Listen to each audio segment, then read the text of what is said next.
Anong gagawin natin ngayon? Gagawin natin ngayon, guys. Magda-DoorDash tayo. Yun!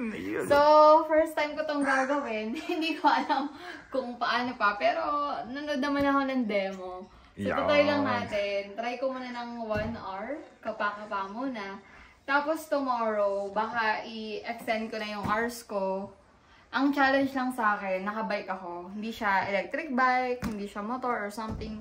So, pagod mo talaga. Talagang mag-e-effort ka.